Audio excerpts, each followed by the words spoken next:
Not just the artist, but every creative person owes the best parts of their life to imagination. The driving force behind imagination is play, something we also see in children, and because of this, it can seem at odds with serious work. But without this playful imagination, no creative work has ever been born. We owe more to the play of imagination than we can measure.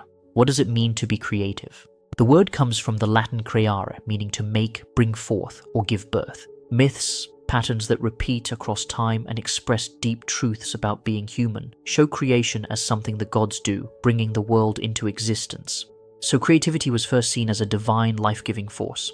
The oldest creation myths we know of, from the Sumerians, Babylonians, and Egyptians, all share a common idea. In the beginning, only the primordial waters existed, standing for chaos, and out of this chaos came order, the sky and earth, the gods, and eventually human beings. From a formless potential, distinct and real things arise. Psychologically, this mirrors how the unconscious mind, often shown as water, gives birth to consciousness. The human mind is the womb of all art and science. As Carl Jung writes, "I am indeed convinced that creative imagination is the only primordial phenomenon accessible to us, the real ground of the psyche, the only immediate reality." From the Renaissance onward, and especially during the Enlightenment, creativity came to be understood as a uniquely human ability to imagine, innovate, and invent. At a deeper level, however, creativity means bringing your inner nature into existence, a task that is different for every person. In Jungian psychology, this process is called individuation, the lifelong work of becoming fully yourself by bringing what lies in the unconscious up from its dark depths into the light of awareness. Individuation, however, cannot happen without first becoming your own person. You must become psychologically separate from others, including those you love, and avoid taking on someone else's values or sense of identity as your own.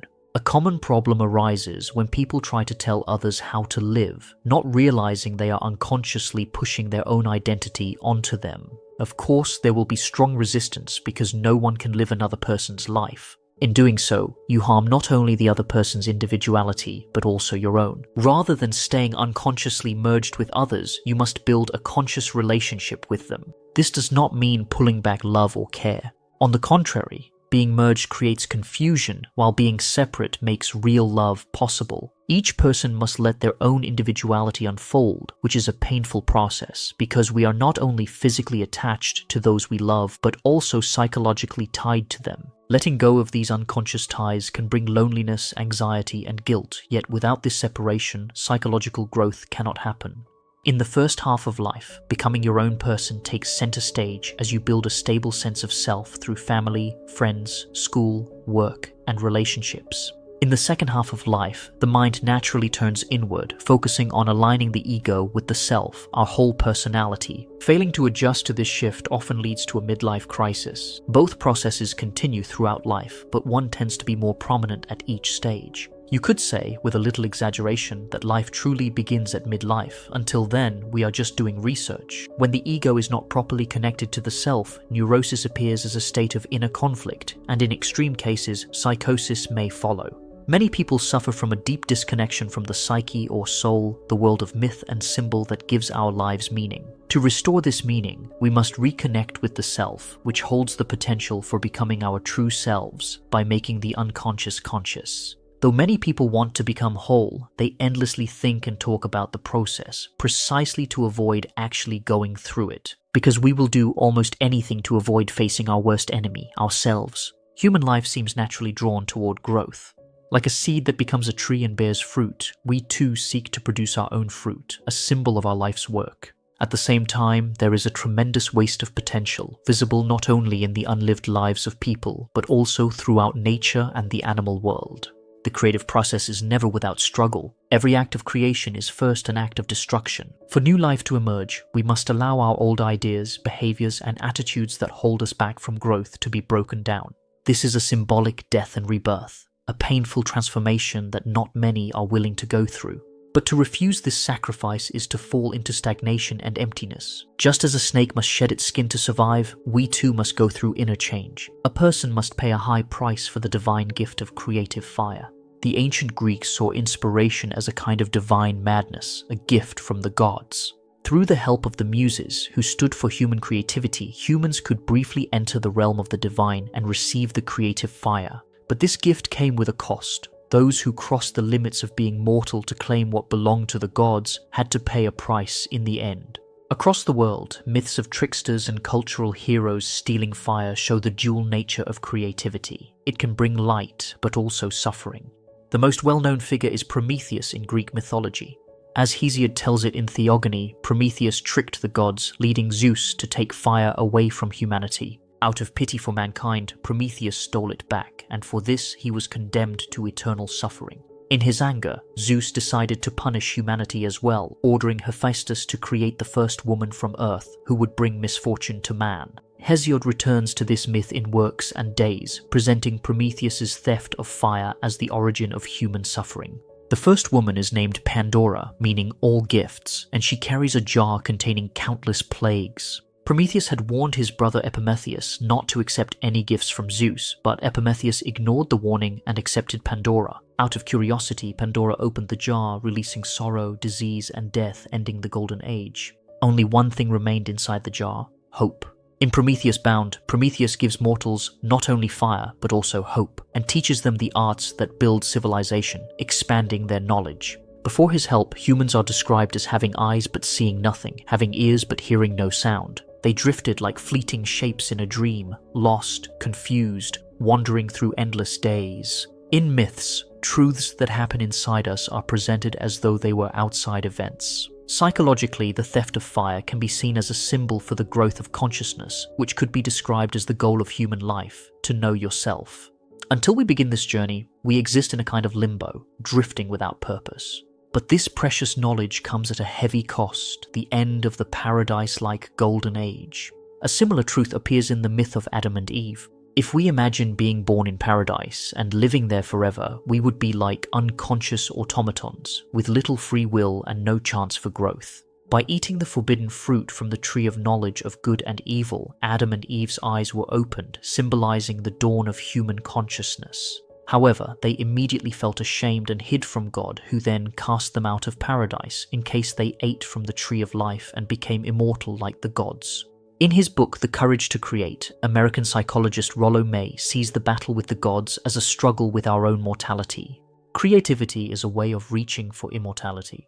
We know we must die, and each of us must find the courage to face death, but we also push back against it. As Dylan Thomas wrote, "Do not go gentle into that good night.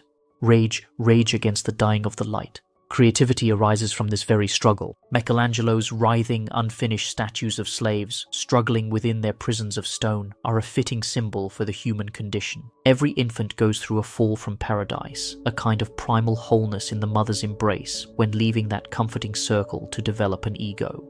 Yet without this fall, there would be neither consciousness nor creativity as we know them. So it can be seen as a happy fall or a fall upward, moving us from the stillness of the Edenic state to the full richness of being human, where opposing forces and tension make growth possible.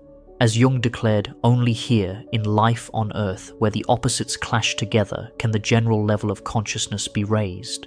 That seems to be man's metaphysical task. In The Marriage of Heaven and Hell, William Blake states that, without contraries is no progression. Attraction and repulsion, reason and energy, love and hate are necessary to human existence. From these contraries spring what the religious call good and evil. Good is the passive that obeys reason. Evil is the active springing from energy. Good is heaven. Evil is hell. The bringing together of these opposites suggests that by reconciling them, we can move beyond duality and go past good and evil. This is the true religious experience, through which we may return to paradise, but at a higher level of consciousness. Blake shows this journey in Songs of Innocence and Experience, where the individual falls from innocence into experience, and seeks to grow out of the fallen state into a higher innocence, a new Eden that goes beyond the original. Blake turns the traditional view of hell on its head, no longer seeing it as a place of punishment, but as a realm of action, desire, and energy, writing that energy is eternal delight. He walks among the fires of hell, delighted with the pleasures of genius, which to angels look like torment and madness. Heaven, by contrast, represents passivity, reason, and conformity. So we can tell apart two types of people, the energetic creators and the rational organizers, or the devils and the angels.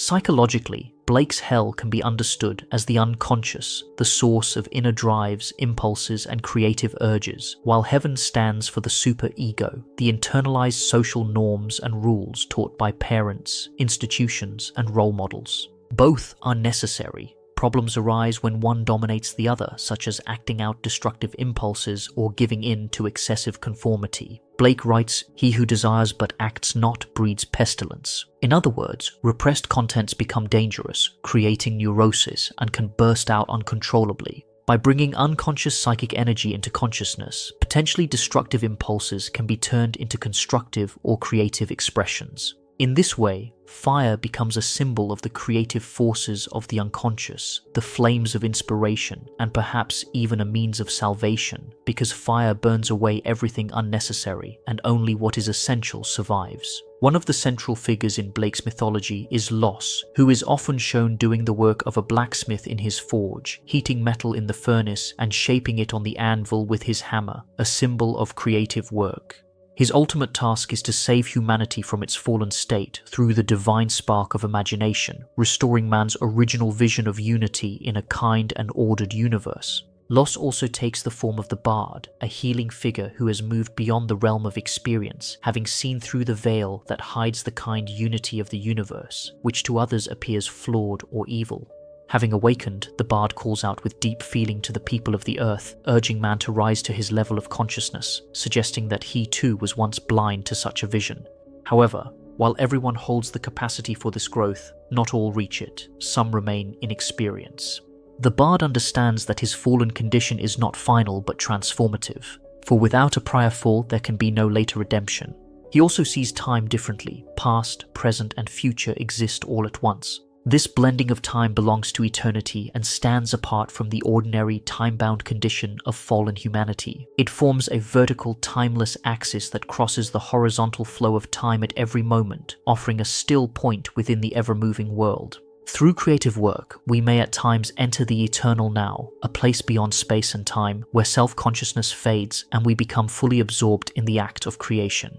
This is the flow state. One who learns to live in the present is truly free from all worry because tomorrow never comes. For Blake, our true nature comes from what he calls the poetic genius. He writes that the poetic genius is the true man and that the body or outward form of man is derived from the poetic genius. Likewise, that the forms of all things are derived from their genius, which by the ancients was called an angel and spirit and demon. As all men are alike, though infinitely various, so all religions and as all similars have one source. The true man is the source, he being the poetic genius. The poetic genius is the creative spirit within us all which is of divine origin.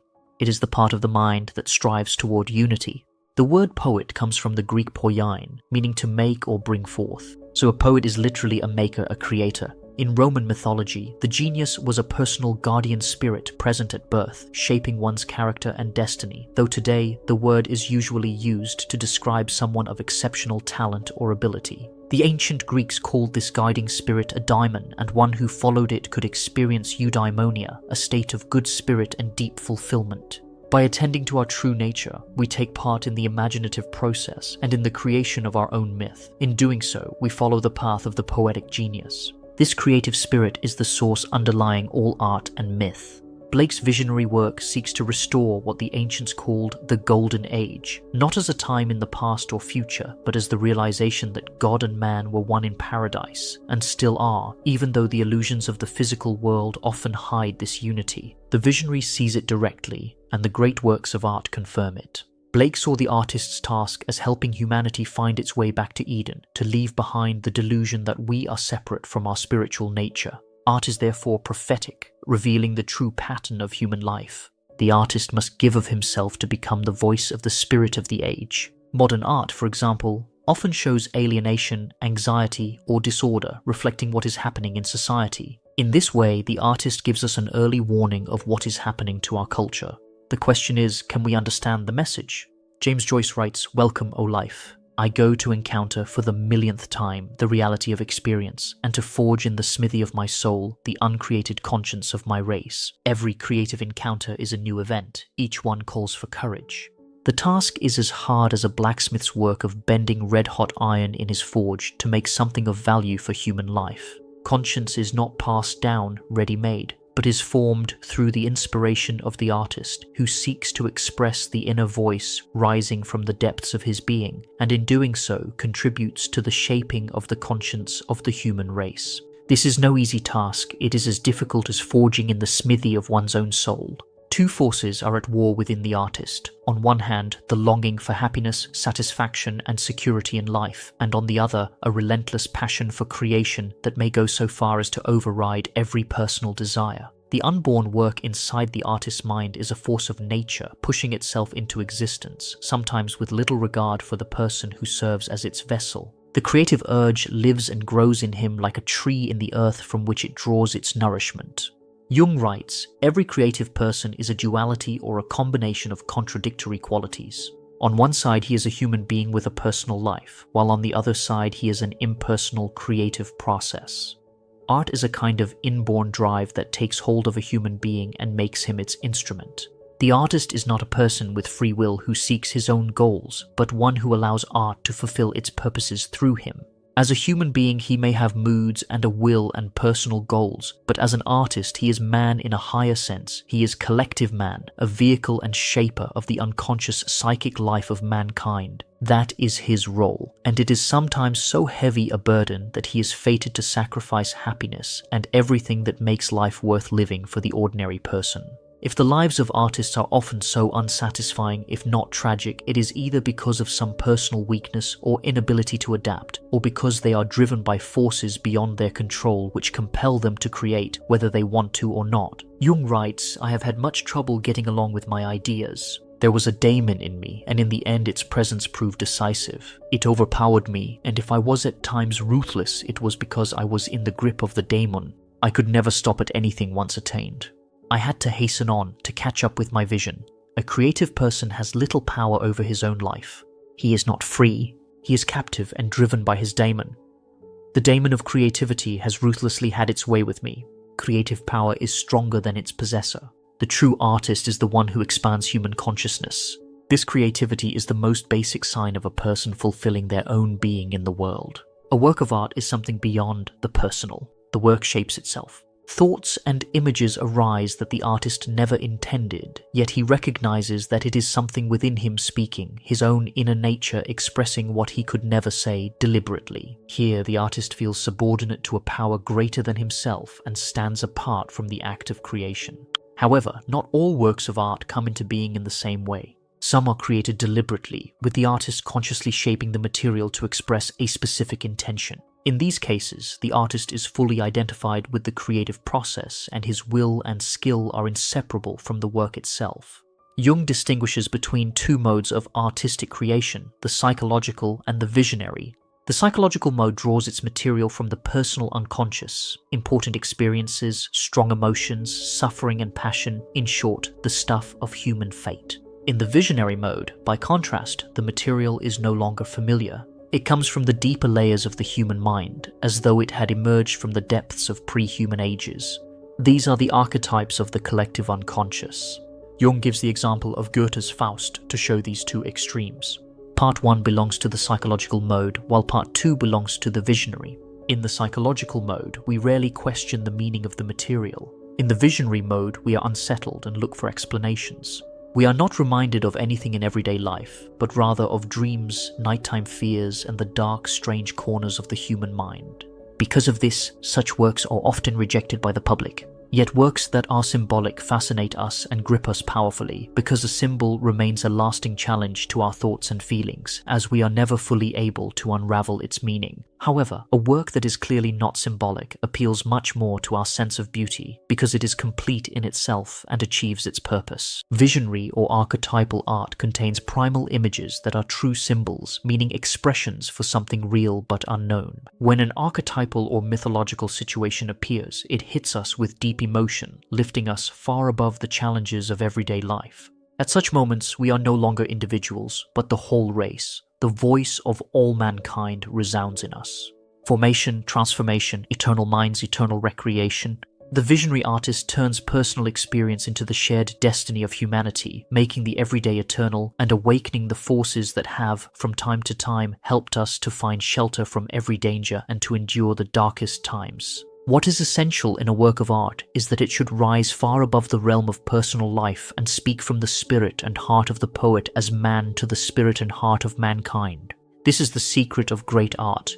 The creative process activates an archetypal image in the unconscious, which the artist shapes into a work that speaks to the present moment. By drawing a primal image up from the unconscious and transforming it into a form the present can receive, the artist makes up for the one-sidedness of the age. In this way, art becomes a process of self-regulation in the lives of individuals, nations, and whole eras. We tend to assume that strange archetypal visions come from deeply personal experiences, as if the artist were hiding their source. This easily leads to the idea that such art is unhealthy or neurotic, especially since visionary material can resemble the fantasies of the mentally ill. Yet, at the same time, psychotic works often contain a depth of meaning usually found only in the creations of a genius. Reducing a vision to a personal experience makes it seem unreal and false, turning it into a mere symptom rather than a true creation. The chaos is reduced to a psychological disturbance, which reassures us, and we turn back to our picture of a well-ordered world. The truth is that this shifts our attention away from the psychology of the work of art and focuses it on the psychology of the artist. While the artist's psychology matters, the work of art exists on its own as an independent creation and cannot be dismissed as just a personal association. At times, we must even defend the seriousness of the visionary experience against the artist's own resistance to it. Artists who have gone out of fashion are often rediscovered when our understanding has grown enough to see them in a new way. Their meaning was always in the work, hidden in symbols, but only a renewal of the spirit of the age allows us to perceive it. Fresh eyes are needed, because the old ones could only see what they were used to seeing. In The Way of the Dream, Jungian analyst Marie-Louise von Franz tells the story of one of her patients, a painter who specialized in highly accurate and realistic portrait paintings, and who strongly rejected what he called modern art, which he saw as destructive and pointless. Night after night, he dreamt that he had to abandon his usual style and begin painting inner abstract realities. Whereas he had always worked in dark colors, the dreams insisted that he paint in bright ones. At the same time, he had, among other things, one very troublesome physical symptom. He was impotent. But as soon as he began to follow the dreams, his physical symptoms, including his impotence, disappeared. He was healed by completely changing his artistic style. He did not have to change his calling. He only had to change his style. People who want to start a creative project often meet an inner critic that insists they are not good enough or that they will never improve. This voice can be paralyzing, leading many to give up before they even start or to live through the creations of others. As a result, one may spend years, sometimes a lifetime, haunted by self-doubt. This inner critic is a sign of the shadow, containing one's repressed aspects. Rather than running from its criticism, one must listen to it and acknowledge it. What we resist persists, what we embrace transforms. The act of creation is not about making something completely new out of nothing, but the act of setting free and expressing the potential that already exists within us. By taking what inspires us and shaping it in our own way, filling it with our personal experiences, our hidden potential is brought into reality, which leads to the forming of our own myth. What is your myth? It is your role on the world stage. Through it, nature expresses herself in you, and as your consciousness grows, it contributes to the growth of human consciousness, of nature, and of God. Therefore, one should follow the path that nature has carved. Another obstacle in creative work lies in creating merely to please others or to meet certain aesthetic expectations, without the work carrying any personal meaning. This is pseudo-creativity. It is a game in which the mask we wear in public is mistaken for the true self. Without connecting with one's personal life, there can be no genuine encounter with reality, leading to neurosis. Jung writes, "Neurosis does not produce art. It is uncreative and hostile to life. It is failure and bungling." But the moderns mistake morbidity for creative birth, part of the general lunacy of our time. Those who rely on their creativity to earn a living face a hard truth. They often have to set aside what is personally meaningful in favor of work that is less fulfilling but popular and socially accepted. At times, they have no choice but to give up their own desires, simply to make a living and survive. Moreover, unpredictable and prolonged uncertainty leads to despair. At times one feels abandoned by the muses and unable to work. Society adds to the weight, often judging those who do not earn a living in conventional ways as lazy or worthless. Over time, this pressure leads to isolation and a decline in mental health. The artist, like any human being, needs the support of others. The substance of a creative work does not come from the artist, but from the unseen forces that inspire it. The task of the creative person is to wake up and give shape to what is already present in silence. Chinese writer Lu Ji writes, "We poets struggle with non-being to force it to yield being. We knock upon silence for an answering music." The being which the poem is to contain derives from non-being, not from the poet. And the music it is to own comes not from us who make the poem, but from the silence, comes in answer to our knock. The poet's work is to struggle with the meaninglessness and silence of the world until he can force it to mean, until he can make the silence answer and the non-being be. Creative people stand out for their ability to live with anxiety, even though a high price may be paid in terms of insecurity, sensitivity, and vulnerability for the gift of creative fire. They do not run away from non-being, but by meeting and wrestling with it, they force it to produce being. They pursue meaninglessness until they can force it to mean. The true artist puts something of his own personal life experience onto the page, whether good or bad, something that has moved him and carries meaning. This is authentic creativity. The unconscious does not care as much about what we produce aesthetically as it does about the intention behind what we do. What the unconscious values is our attempt to bring its contents into the light of consciousness. Art is not just about reaching unrealistic aesthetic perfection. There is beauty in imperfection. In Japanese culture, wabi-sabi sees imperfection as a form of art, a kind of flawed beauty, recognizing that nothing is perfect. This is wholeness, an acceptance of the full range of the human condition. Creative people are archetypal wanderers, moving through the unconscious to bring its contents into consciousness. At times they may follow this process with ease, but eventually they run into creative blocks, periods when new ideas or work seem impossible. These blocks can come from overthinking, perfectionism, self-doubt, fear of failure, burnout, or pressure from deadlines and expectations. Just as land must lie fallow to become fertile again, so too must we pass through a period of rest and barrenness. We are so used to doing that we have forgotten the art of simply being. Not one care in mind all year, I find enough joy every day in my hut, and after a meal and a pot of strong tea, I sit on a rock by a pond and count fish, quiet, untroubled days, nothing to do or change. With 36,000 days, why not spend a few staying still? Time makes us uneasy because we see it as our enemy in our endless drive for progress, fearing the changes it brings and the death that awaits us all. So we find ways to kill time. But if we distract ourselves every time we feel even slightly bored, we make it harder to find meaning and stunt our creativity. It often happens that during idle moments, ideas simply come to us. We do not have ideas, ideas have us. Inspiration can come in a sudden flash, completely absorbing us. This state of being carried away describes both the creative person and someone fully engaged in play. We say a thought pops up, an idea comes out of the blue, or it suddenly hit me. All describe the same thing, ideas rising from the unconscious into awareness. When the creative spirit is absent, yet the desire to create remains, the artist may become deeply frustrated, blame himself, and sink into despair, sometimes unable to create for weeks, months, or even years. But creativity must grow at its own pace. To force the ego's desires onto a natural process is like planting a seed and watching it obsessively, whispering, "Grow, grow, grow," only to become frustrated when it does not. Great things take time to mature. Creativity demands both patience and passion, which share the same root in Latin, pati, meaning to endure, to suffer, or to undergo.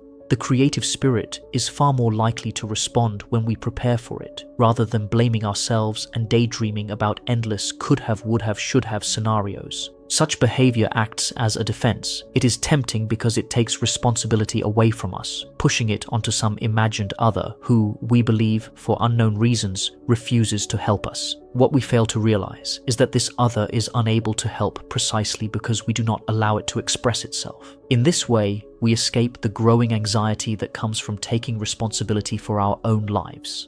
Yet, in the end, it is we who must decide to bring our creative life into being. Rollo May writes, "But let it be said immediately that unconscious insights or answers to problems that come in reverie do not come hit or miss. They may indeed occur at times of relaxation or in fantasy or at other times when we alternate play with work. But what is entirely clear is that they pertain to those areas in which the person consciously has worked hard and with dedication. We cannot will to have insights. We cannot will creativity, but we can will to give ourselves to the encounter with intensity of dedication and commitment. The deeper aspects of awareness are activated to the extent that the person is committed to the encounter. The encounter does not happen merely because we have changed inwardly. It represents rather a real relationship with the objective world. Genuine creativity is marked by a heightened consciousness. The artist experiences joy in contrast to fleeting happiness. Joy is the feeling that goes with heightened consciousness, the mood that comes with the experience of bringing one's own potential into being.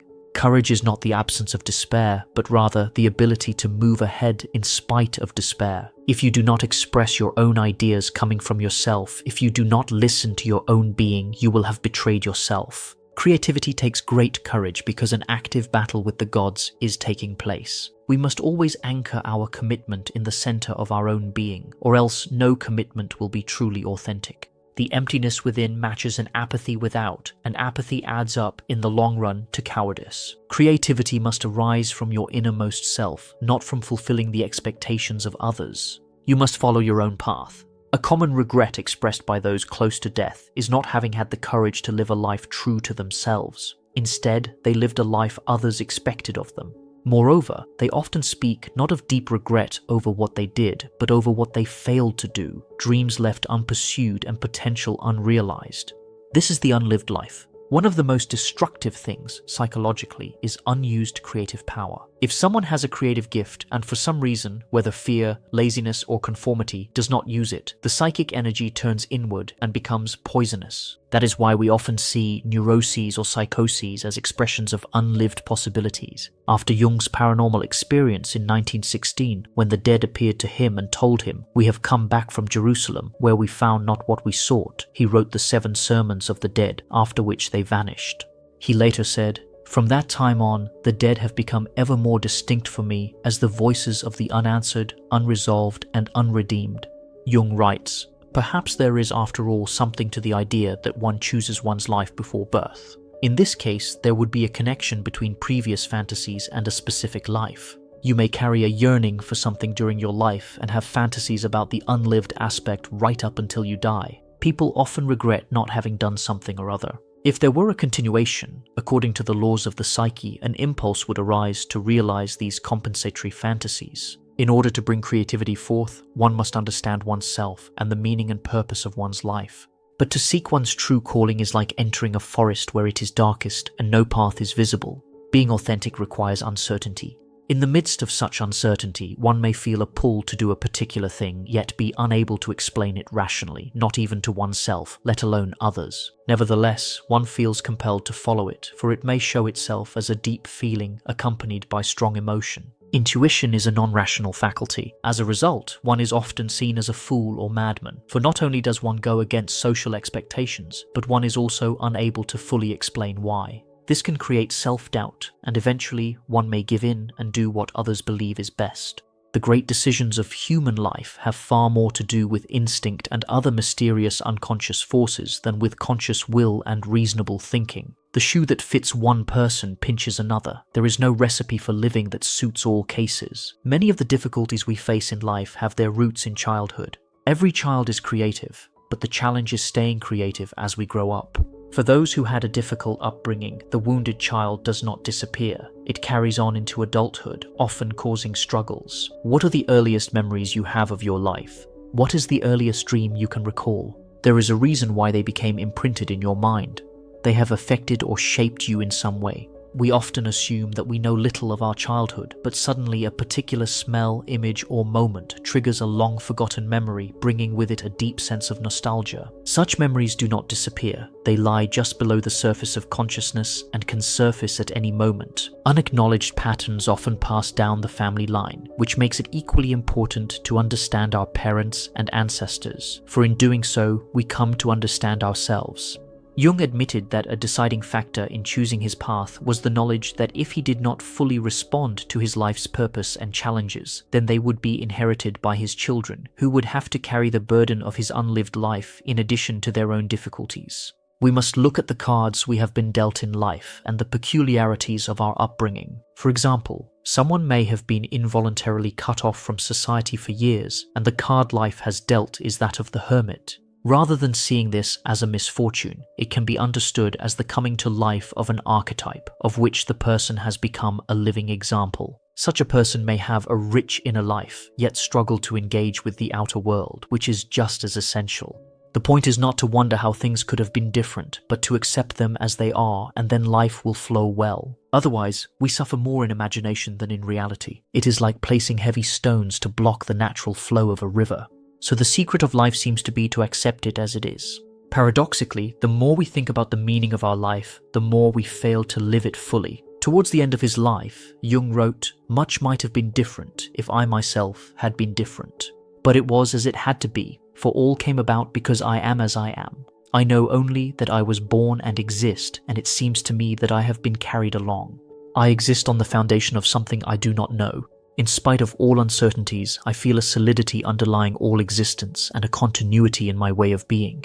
Most of the time, when people say that life has no meaning, it is because they feel their own life lacks meaning and unconsciously project this emptiness onto the world, building a philosophy out of their wounded self. It is not about finding the meaning of life in general, but one's own personal meaning. For this, it is essential to rely on intuition, emotion, dreams, and visions. One should treat one's fantasies as just as important and real as so-called real life. Jung writes, "The best way of dealing with the unconscious is the creative way.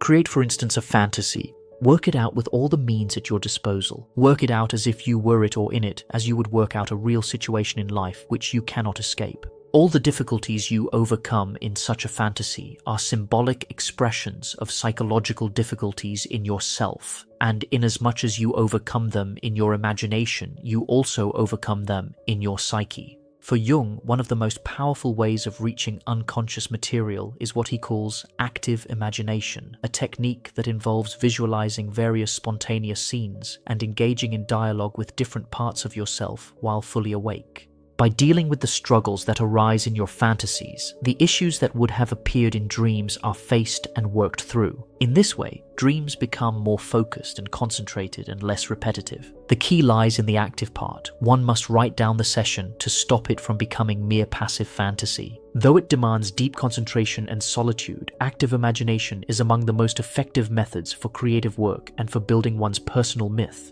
However, some people are not psychologically ready for such a task and may become too absorbed in the flow of images, temporarily losing touch with ordinary life.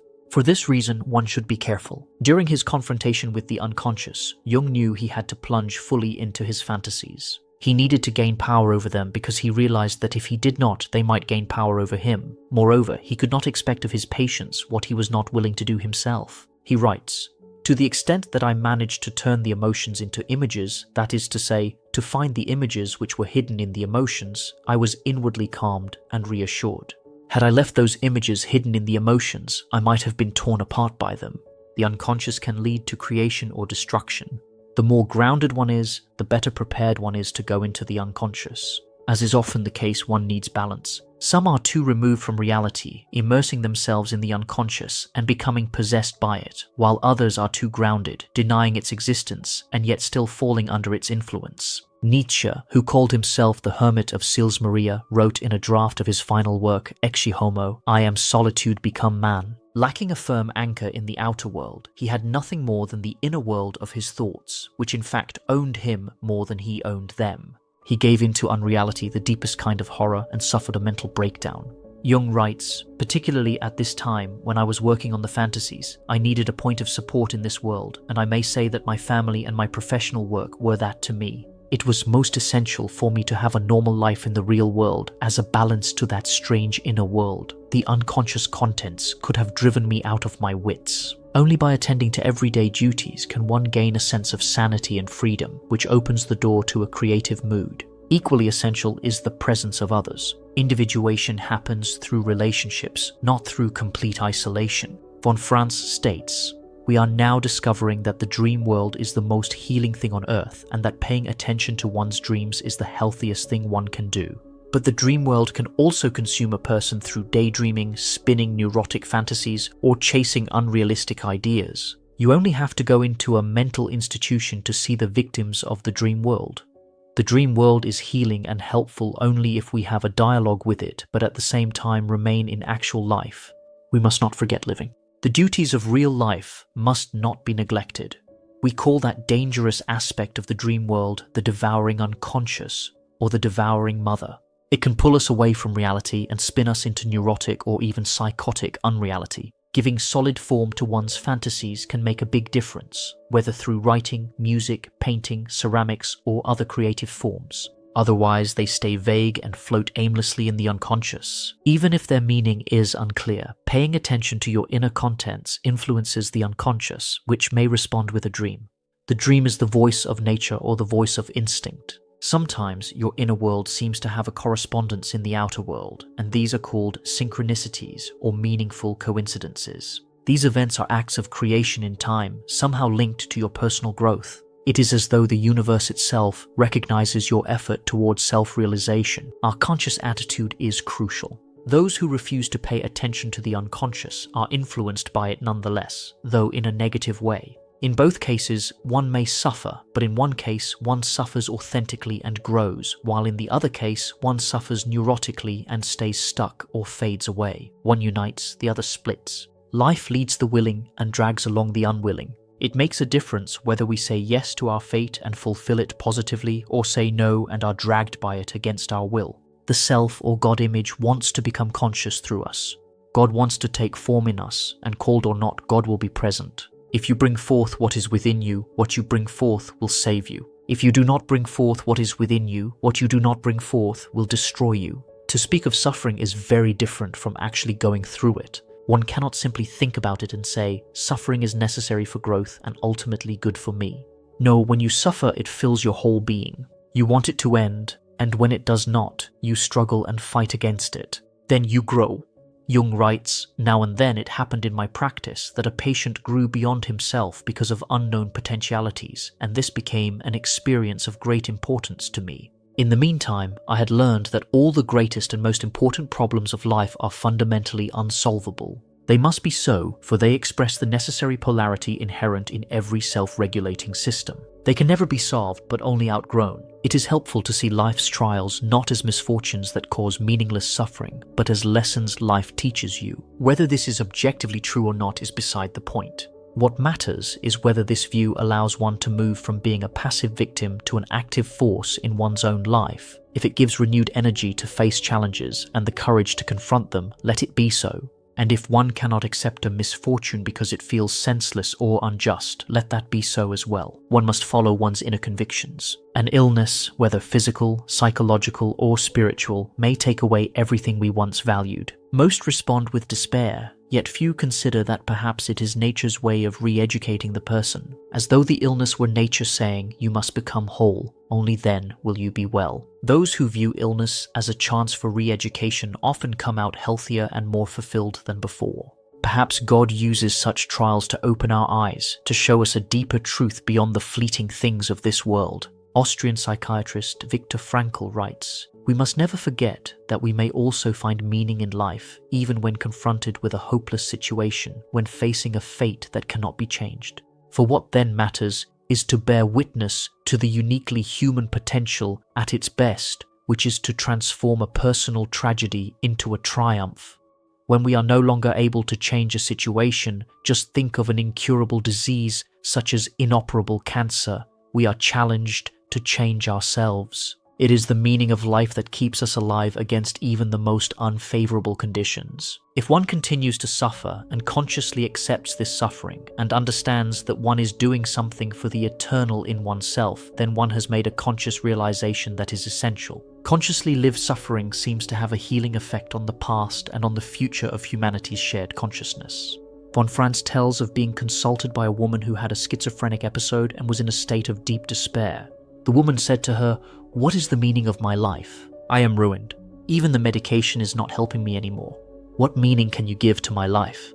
Von Franz replied, "You are suffering for God." The woman immediately understood and responded, "Thank you, now I can live." 3 weeks before his death, Jung wrote, "Nothing can be created without indebtedness, and only one who bears the cost can create." The person without indebtedness, who turns away from the world and refuses to pay life's dues, does not achieve individuation because the dark God would find no place in him. Creation always comes at a cost, a sacrifice that brings suffering. Growth requires enduring inner conflict and moral weight. Without confrontation, there is no transformation and therefore no individuation. As Jung explores in Answer to Job, it is the guilty and burdened person, not the guiltless one who avoids life's demands, who is best suited to carry the continuing incarnation of God. In someone who seeks only light, the dark God would find no room. The encounter between conscious and unconscious demands that the light not only shine on the darkness, but also understand it. Only if we wrestle with bringing these opposites together in our own unique way can we become whole and allow God to take form in us, not as pure light, but as the union of light and darkness at a higher level of consciousness.